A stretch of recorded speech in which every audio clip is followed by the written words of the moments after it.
Did you see us? Because we were here the whole time. So earlier we had an example presented by McKinley Jordan and Malin Bauman.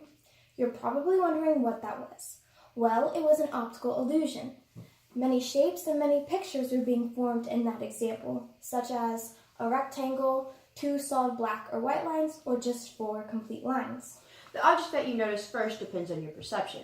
But since they were wearing black, you couldn't perceive them at all. The contrast between the two colors is also what makes an optical illusion. And most optical illusions are in black and white, like these examples up here. Precisely. So these 3 examples are known as the grouping examples, very common in optical illusions. First, we have proximity. Proximity being from a certain distance from an object, you can notice something about it. In this picture, you can either notice 5 solid white lines or 6 solid black lines. Second, we have continuity. In this picture, you would like to see it as a long, narrow tunnel that continues on. But in reality, it is just black and white lines centered around the whole paper that point towards one center point of the picture. And last, we have closure. As we would like to see this as a complete triangle with whole circles around it, we ignore the gaps. But it is actually not true.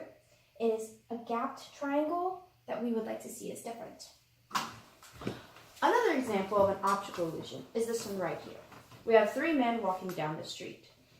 In this example, a person could be confused or deceived by depth perception.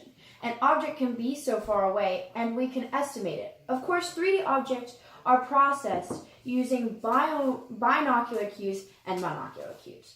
Monocular cues are available to each eye separately. So if you went to an eye doctor and got your eyes tested, they would cover one eye. You would be using monocular cues. Binocular cues are depth cues such as retinal disparity, or the difference between the 2 images the closer the object.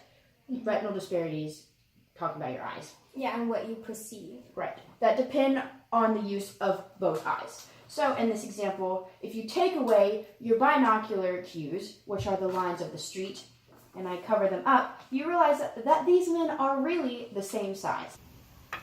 Shall move.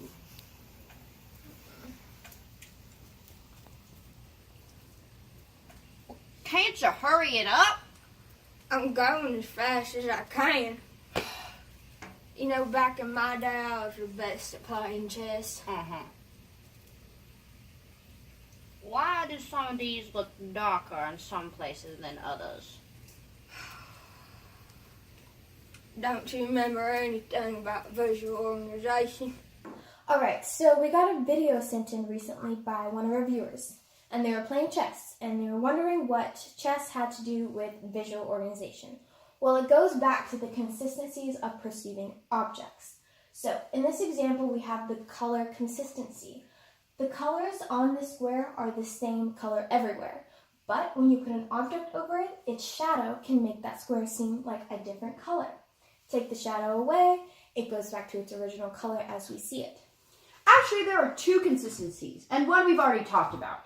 That being shape and size consistency, with one where we had the tabletop shape and we put on top and they end up being the same shape.